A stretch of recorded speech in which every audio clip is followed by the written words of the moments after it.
Hey, what is up guys, and welcome to an in-depth review on Wolfenstein 2, The New Colossus, an exhilarating story-driven shooter and sequel to Wolfenstein: The New Order. And this time around it takes all the best elements that the first one had to offer and then turns them up to 11 as you kill Nazis from dusk until dawn.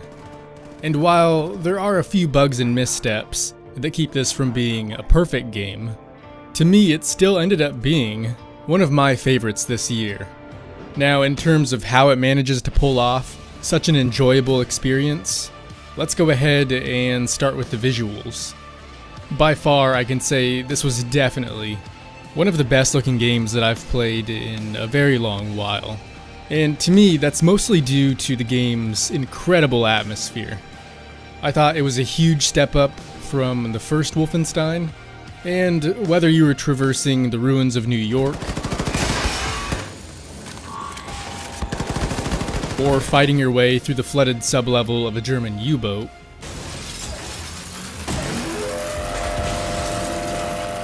the game's fantastic lighting and particle effects did a great job at setting the tone and getting you immersed into its Nazi-infested world. On top of that, the other visual effects in this game were some of the best I'd ever seen, especially when it came to things like the muzzle flash of a rifle,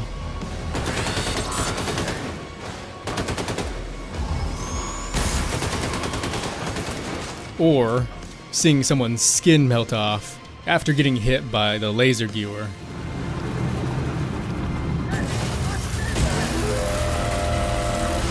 On that note, I really do believe that the fact that this game never shied away from the insane amount of gore and Nazi imagery played a major role in making sure that this world not only felt alive, but also very believable.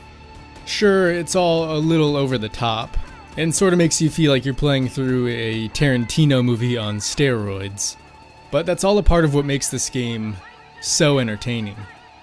I mean, how often do you get a chance to dismember Nazis with a hatchet? Or turn the streets of New Orleans into a human barbecue?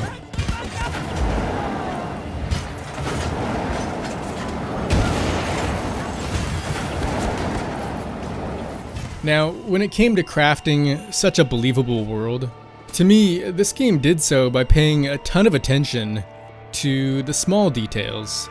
And you know what? Even that is a bit of an understatement, because you really could spend a few hours looking at all the different decorations covering areas like the crew quarters or the now Nazi-infested streets of New Mexico, which in particular is another awesome example and answer to that question. Well, what would the US look like if the Nazis had won the war? And the best part is, you get to see that answer played out in a variety of different ways, ranging anywhere from the gator-infested waters of New Orleans to the flesh-melting surface of Venus. And for me, no matter where I was, the game ran without a hitch, even running everything right around max settings. Yet, despite that silky smoothness, I did end up running into a few visual bugs, such as faces and other objects not rendering in at full quality. Luckily, none of these issues were even close to being game-breaking, and for the most part, you're going to be having so much fun blowing shit up that you probably won't even notice. Which leads us into the gameplay, or in this case, the bread and butter of the Wolfenstein series. First and foremost, the gunplay here feels phenomenal, and mechanics like being able to lean around or peek over cover have been even more refined than the already polished first one. When you mix this level of elegance with the vast amount of tense scenarios that this game throws at you, the fun factor ends up going through the roof. Not to mention, throughout all the various encounters, the ways in which you approach them can vary immensely depending on how you like to play. For instance, if you feel like sneaking is more your thing, you can do that.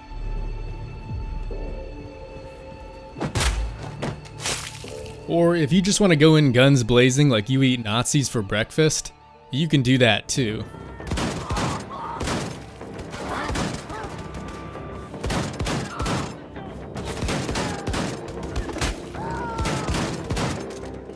Hell, you can even get through a lot of the levels without killing anyone at all. My point is, this foundation allows for a ton of variety, especially when you throw in all of the new weapons, like my personal favorites, the laser gewer and the uber gewer. All of which come in real handy when facing off against the game's numerous amounts of enemies.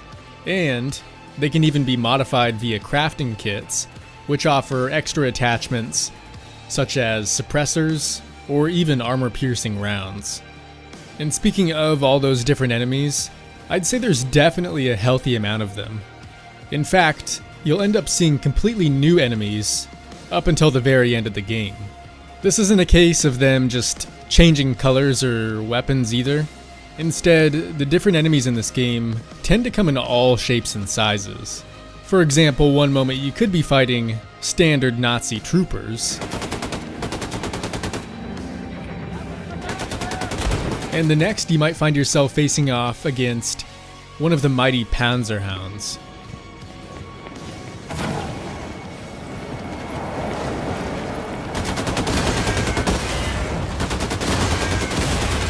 And that wide range of different enemies really does an excellent job at always keeping you on your toes and forcing you to think on the spot.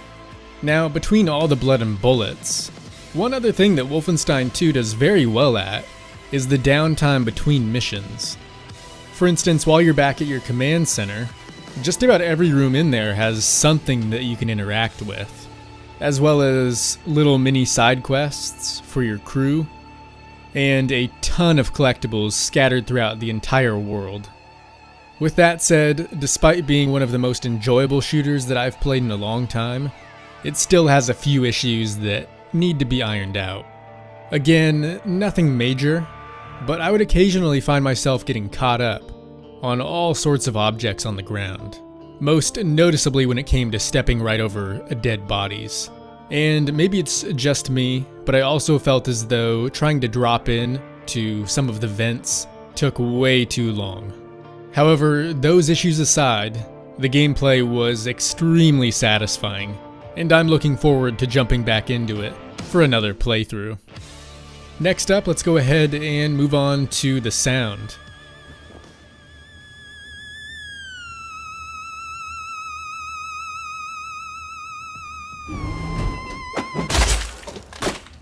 If heavy metal is your thing, then Wolfenstein 2 has got you covered. And hey, even if you're not a fan, it's really tough to deny that it's not the perfect fit for kicking some Nazi ass. Plus, the game also mixes in some hints of jazz, and somehow, it just works. It works, their sons bleeding on the beaches. No, they draft people like you for their dirty work while they's watching the dollars roll in. You're the pawn, the passive, the cantankerous men in marble mansions. Well, I see through that shit and decided not to be a party to it. And yet here you are, guns in hand, shooting Nazis, just like me. Difference is you come late to the party. Perhaps your kind had gotten their asses in gear, we'd have won the war. To my surprise, the voice acting was also really well done, and I almost always felt as though there was a strong sense of emotion behind every line. Talk to me. Look at me, Anya. I'm the damn Tin Man. How am I gonna get close to you? I don't care. We'll figure something out. We always do. Huh? Hey, why won't you at least try? Because I'm fucking dying. And the longer we keep pretending it won't happen, the harder it's gonna be. And for the most part, the weapons too sounded very meaty, and as though they had some real power behind them. Even more minor details like jumping into water looked and sounded very convincing. The American bank. What's a dollar worth these days? And the footsteps were also done well enough to the point where it was never unclear which direction the enemies were coming from. Overall, the sound design was spot on, and honestly, I can't say that I have any complaints in this category. So finally, without mentioning any spoilers, let's move on to the story and its characters. The overarching narrative is one that follows the blood-filled journey of our main character, William Joseph Blazkowicz, or better known by the Nazis as Terror Billy. It was no doubt an excellent adventure that ends up being both a story of vengeance and tragedy. Also, for those new to the series, I wouldn't say you'll have any issues jumping into this second installment, as it starts out with a very nice intro detailing the events of the first game. Plus, this time around, we end up getting way more backstory regarding BJ's past life before the war. And because of this extra characterization, he becomes a far more developed character who's much more than your average action hero. And although the game is somewhat short, its gripping story is proof of why quality should always come before quantity. Now, to me, what makes this story so engaging isn't what you're trying to accomplish, but rather the characters trying to help you get there, all of whom bring something new to the table in terms of attitude and tone. And better yet, they all provide a great sense of chemistry and tension whenever they're in the same room. Explain that blip to me, shit for brains, cause you are stupid for real. Fuck's sakes, you can't bloody well just go around dropping bombs on random civilians, you dim-witted bampot. Oh, eat me, cocksucker. I'm not saying we chunk nukes at a bunch of cities all willy-nilly, pencil dick. Do I look like a fucking Nazi to you? No. I would say you most resemble a skitterdrookit cunt rag, emitting a heinous honking similar to that of a shite-spewing volcano, affronting the senses at full force. Well, at least my face isn't a dead ringer for a massive prolapsed rectum. I want to blow a gut just looking at your bleary-eyed jive ass. And you know, sometimes the story can get quite serious. But the thing here is that the game is also not afraid to throw in some incredibly well executed dry humor. Alright. There we go.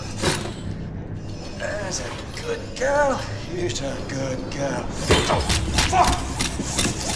Fuck, you deceitful bitch! Oh, you stop it! For the love of... Oh, no, gotcha. Alright, everything's fine. Calm down. You know, even just walking around your base of operations, you'll tend to stumble upon your fair share of very funny moments. What the fuck is this? What the fuck is this, man? Is this a working toilet I see before me? Handle toward my hand? Yes, this toilet can handle all sorts of waste. Feces, urine, vomitus, you name it. Do you have asswipe? If by that you mean toilet paper, yes. Of course, we need to mind our rations a little bit, but there's asswipe in there. God, oh my God, Yes. Oh my sweet God in heaven, a working mother flushing toilet. I never thought I'd see the day. It's just, okay, I'm just gonna be in here for a minute. Good luck. On the other side of the spectrum, when it comes to interacting with the game's bad guys, these encounters hold a very high-strung awkwardness to them. Fireman, I recognize your face. Very Aryan face it is too. Are you at a Station 1? There you come, Doc. Oh, vielen Dank.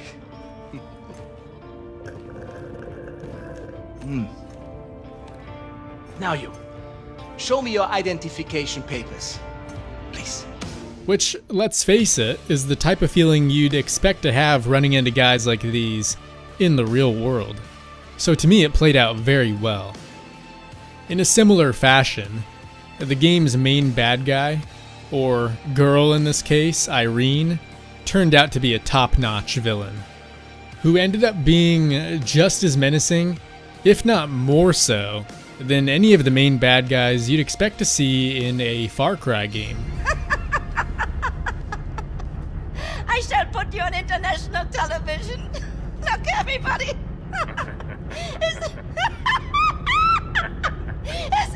Is this how a hero looks like? A crippled wretch of a man peeing in a tube! When you put all of that together, Wolfenstein 2 bears one of the best stories in a shooter that I've ever played. And with that said, it's time to give a final rating. Now, Wolfenstein 2 is obviously not for everyone out there, but to me, it earns itself a 9 out of 10, and is a definite buy for anyone willing to pay full price for a very short, but also a very high quality experience. And I'm certain fans of the first game will fall in love with this. And for those of you still on the fence, I would still highly recommend picking this game up the second it goes on sale. But anyways guys, that should do it for today. So hopefully you enjoyed the review, and as always, I will see you in the next one.